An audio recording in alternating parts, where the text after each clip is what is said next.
le mouridisme, ou la voie de l'imitation du prophète. En 1888, il fonde le village de Touba, dans un lieu austère et retiré. De plus en plus de monde vint vers lui, mais les colonisateurs de l'époque ne voyaient pas les attroupements d'un bon œil. Ils arrêtèrent Cheikh Ahmadou Bamba le 10 août 1895 à Diawol, et à Saint-Louis, les colons décidèrent de son départ en exil. Le 21 septembre 1895, sur le bateau ville de Pernambouc, Cheikh Ahmadou Bamba quitte le Sénégal et les siens.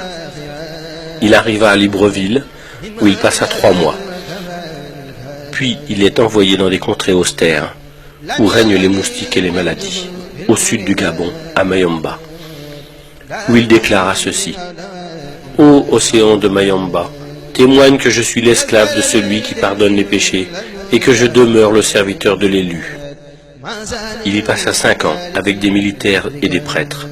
Ce sera plus à l'intérieur du pays, à Lambaréné, où il passera encore 2 longues années avant de revenir au Sénégal. De retour au Sénégal, le cheikh poursuivit l'éducation de ses disciples à Darou Marnane. Mais le nombre de ses adeptes ne cessait de croître.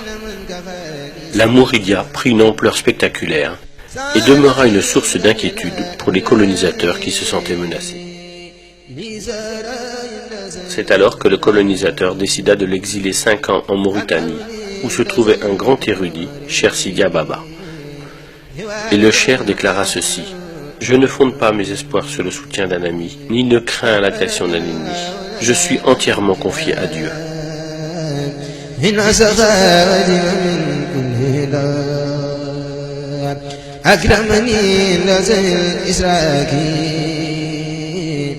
De retour au Sénégal, Cheikh Ahmadou Bamba est assigné à résidence à Thiéyenne. Puis il fut envoyé à Diourbel, où il vécut en résidence surveillée jusqu'à la fin de sa vie. En janvier 1919, lorsque les colons voulurent lui remettre la croix de la Légion d'honneur, il la refusa et déclara: « Je suis le captif de Dieu et ne reconnais d'autre autorité que la sienne. Ma récompense incombe au donateur, qui est noble majesté pour le service que je rends à l'élu, qui est pourtant le donateur par excellence. »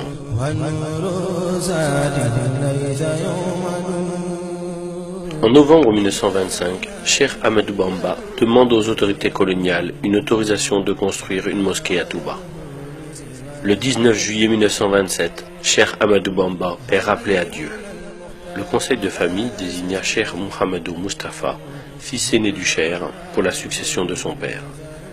Le nouveau khalife fut chargé de la gestion des chantiers de la Mouridia, dont le plus important était sans conteste celui de l'édification de la mosquée de Touba.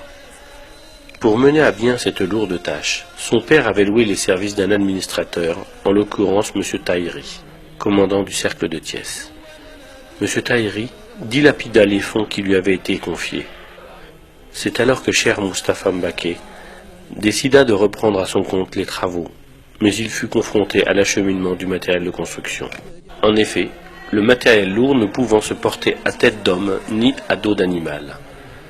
La construction du chemin de fer était devenue un impératif pour la communauté mouride. 1500 hommes furent mobilisés pour réaliser 50 km de voies ferrées. Et en mars 1931, les trains pouvaient arriver à Touba. Ainsi, les travaux de la grande mosquée se sont déroulés sans arrêt de 1932 à 1939. Mais la Seconde Guerre mondiale éclata et le 1er septembre 1939, Cheikh Moustapha fit arrêter les travaux.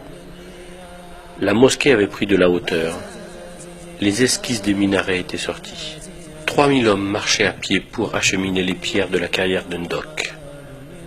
En 1945, Cheikh Moustapha s'éteignit à Touba, laissant derrière lui une communauté meurtrie mais très soudée.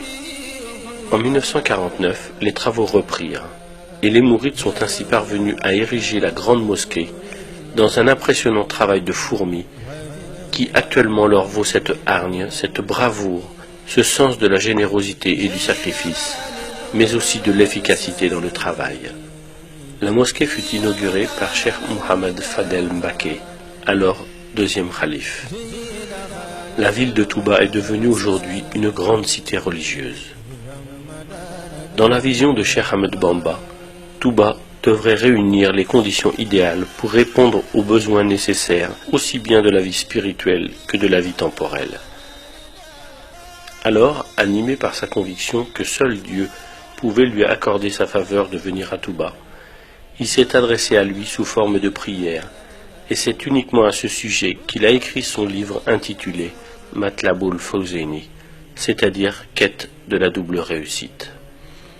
Il adressa à Dieu ses prières qui se réalisèrent, où il disait « Absous les volontaires qui ont bâti l'édifice si élevé de ma demeure, la cité bénite de Touba, de leurs péchés du passé et de l'avenir.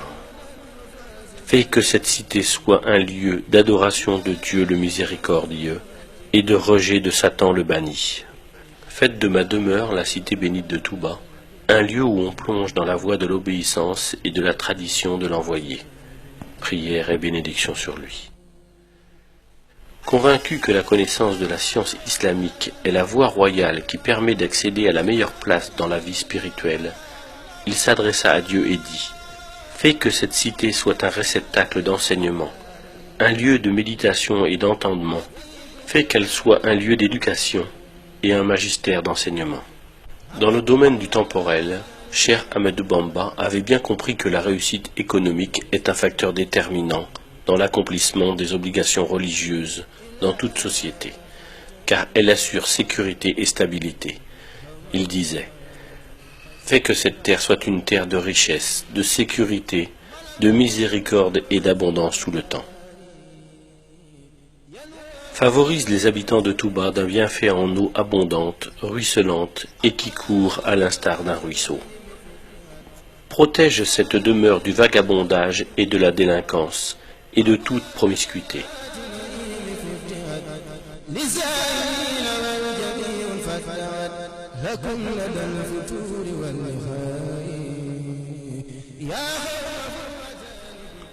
À Touba, l'alcool et toutes sortes de drogues, ainsi que l'indécence, sont interdits.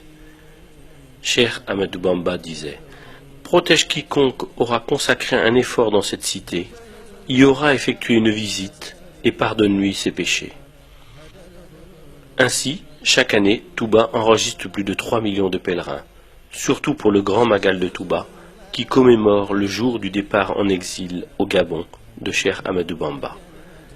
Le Grand Magal est une action de grâce. Cheikh Ahmadou Bamba disait « Quiconque te rend visite pour solliciter tes biens, comble-le de faveur et de bonté si tu es riche, mais ne thésaurise jamais ta fortune par crainte de pauvreté. C'est Allah le Très-Haut qui t'a offert cette richesse. Si tu la dépenses délibérément pour son amour, il te restituera tout ce que tu auras dépensé. » Pour la lecture du Saint-Coran, Cheikh Ahmadou Bamba disait « Quiconque veut parvenir à proximité d'Allah doit lire le Coran sans jamais l'abandonner. Celui qui veut, dis-je, obtenir l'agrément d'Allah doit lire et méditer le Coran. » Masalik. Et pour l'éducation coranique, de nombreuses écoles, aussi bien à Touba que dans le monde entier, ont été bâties et prochainement, une université verra le jour.